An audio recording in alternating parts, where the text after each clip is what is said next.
Now it's my great pleasure to introduce award-winning writer, producer, and director Patty Jenkins with John Carruthers, our tour guide.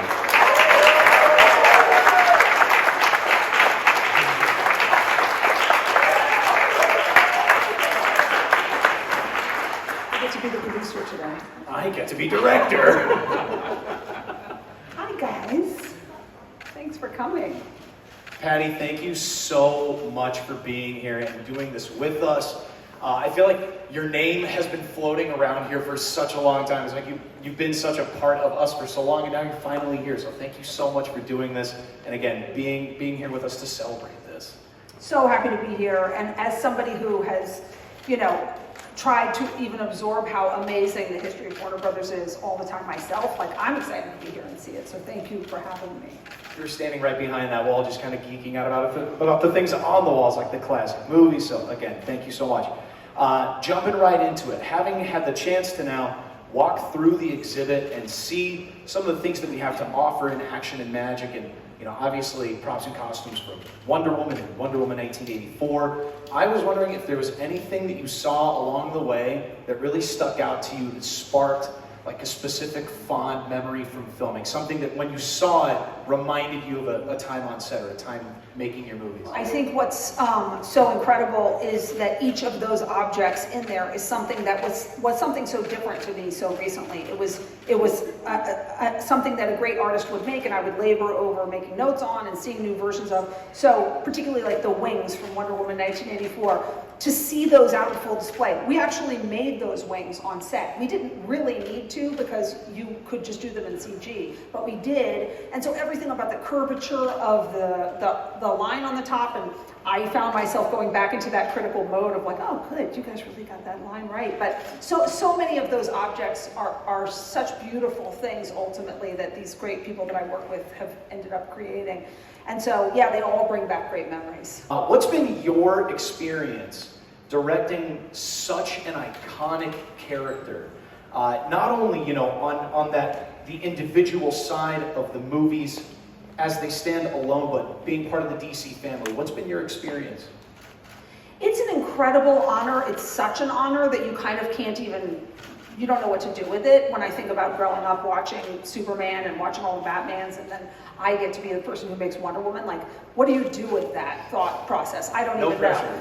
All I end up knowing is that luckily I love Wonder Woman and I loved the comic book films, and so somebody's got to do it. So it turned out it was me, and I loved getting to be a part of it. But it is, I believe in them. I believe in particularly in these DC characters. I think that they are about trying to be a hero in the world. I feel like there are superheroes that are about different things.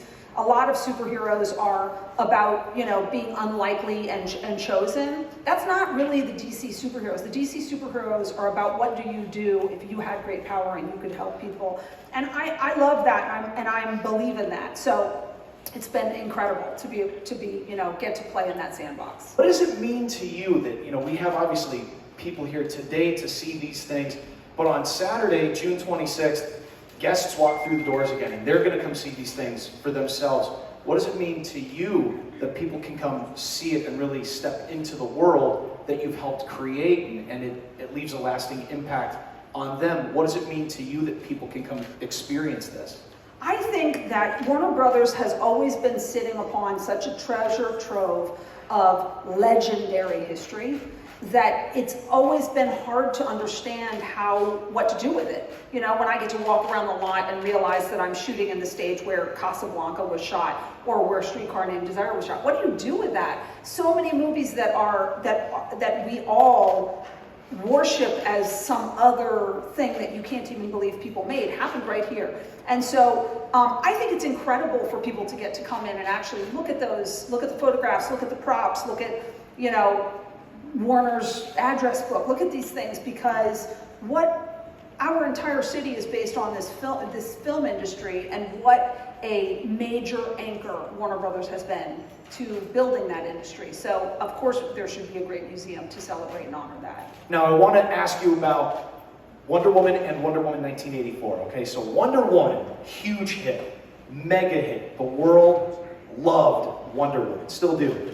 Was that more of a relief or a challenge going into making Wonder Woman 1984? It was both. It was both, because it's never, no matter the success of the first Wonder Woman, it never is easy to make a successful film. It's always going to be incredibly hard. And so, but there was pressure, there was that much pressure to make the first one. I was the first person to give Wonder Woman a chance. Could she succeed at all on the big screen? So it's always, they were both a lot of pressure. The bar for both was incredibly high from myself, even before I could get to others, to live up to that, you know, legacy. And so, yeah, it was both. Was there a moment, especially filming the first one, where it clicked? Was there something that you saw or felt where you had a moment of clarity, like, wow, this is going to be huge? Did you have that moment at any point? It wasn't until the box office happened, you're like, oh, this was huge. Yeah, I don't know that I did not,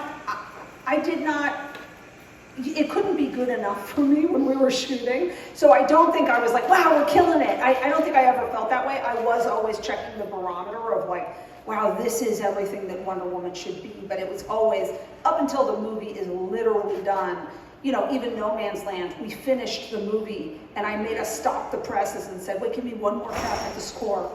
Let me go more, let me just record one more song. And they were like, oh, okay. So it's like you're never sure that it's gotten all the way there. But I could tell that particularly Gal was so incredible and her dynamic with Chris was so incredible and the Amazons were so incredible. I was enjoying it as a viewer myself. So I was saying like, wow, I love these guys. These guys are great. What does it mean to you to know that these films have resonated so immensely with audiences all around the globe?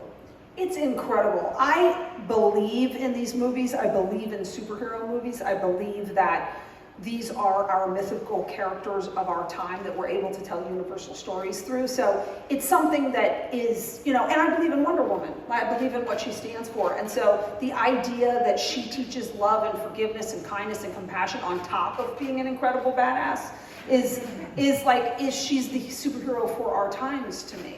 These are very important values to be exploring in ourselves. And so it's incredible that so many people have seen them and that it will go on to be a movie that, you know, has such a big resonance in the world. It's great.